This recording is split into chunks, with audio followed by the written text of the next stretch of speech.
'మందాకిని' అనే టైటిల్‌తో ఉన్న సినిమా ఒకటి ఈటీవీలో స్ట్రీమ్ అవుతుంది. ఈ సినిమా ఎలా ఉందో ఈ వీడియోలో తెలుసుకుందాం. ఈ లోపల వీడియోనైతే లైక్ చేసి, ఛానెల్‌ని సబ్స్క్రైబ్ చేసుకోకుండా చూస్తున్నట్టయితే సబ్స్క్రైబ్ కూడా చేసుకోండి. ఈ సినిమా అంతా చూసాక నాకైతే అంతగా నచ్చలేదు. ఈ సినిమాలో ఉన్న క్యారెక్టర్‌లన్నీ ఫన్నీగా బాగున్నాయి. ఇంకా క్యారెక్టర్‌లు సినిమాలో అక్కడక్కడ చేసే పనులు ఫన్నీగా బాగా అనిపించాయి. ఇంక ఈ సినిమా అయితే పెళ్లితో స్టార్ట్ అవుతుంది.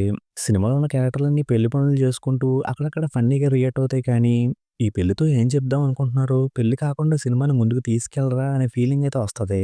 ఇక సినిమా ఇంటర్వెల్ దగ్గరికొచ్చేసరికి సినిమాలో చెప్పాలనుకున్న మెయిన్ పాయింట్ ఏంటనేది అర్థమవుతుంది. అదేంటంటే సినిమాలో ఉన్న పెళ్లి కూతురు మందు తాగేసి తన బ్రేకప్ లవ్ స్టోరీ చెప్పడం స్టార్ట్ చేస్తది. ఆ స్టోరీ ఏంటి? ఆ స్టోరీ చెప్తుంటే పెళ్ళికొడుకు వాళ్ళ రియాక్షన్ ఏంటనేది సినిమా. ఈ పాయింట్ స్టార్ట్ అయినప్పుడైతే కొంచెం ఫన్నీగా బానే ఉంటదనిపించింది కానీ, దాన్ని ఎక్స్‌టెండ్ చేసిన విధానం అయితే చాలా సింపుల్‌గా ఉన్నట్టుంది. దానివల్ల పాయింట్‌ని సాగదీసుకుంటూ వెళ్ళిన ఫీలింగొచ్చింది. ఇంక క్యారెక్టర్‌లన్నీ ఫన్ చేస్తున్నట్టు ఉంటాయి కానీ, అదంతా గోల గోలగా ఉన్న ఫీలింగొస్తది. ఇంక సినిమాలో మెయిన్‌గా కనిపించిన యాక్టర్స్ పెర్ఫార్మన్స్, బ్యాక్‌గ్రౌండ్ స్కోర్ అయితే బావున్నాయి. ఫైనల్‌గా సినిమాలో క్యారెక్టర్‌లు ఫన్నీగా ఉన్నట్టున్నా, కంటెంట్ తక్కువగా ఉండడం వల్ల నాకైతే సినిమా అంత బాగా అనిపించలేదు. అందుకే ఈ సినిమాకి నేనిస్తున్న రేటింగ్ అయితే 2 ఔట్ ఆఫ్ 5. ఇక వీడియోని క్లోజ్ చేసే ముందు వీడియోని లైక్ చేసి, ఛానెల్‌ని సబ్స్క్రైబ్ చేసుకోకుండా చూస్తున్నట్టయితే సబ్స్క్రైబ్ కూడా చేసుకోండి.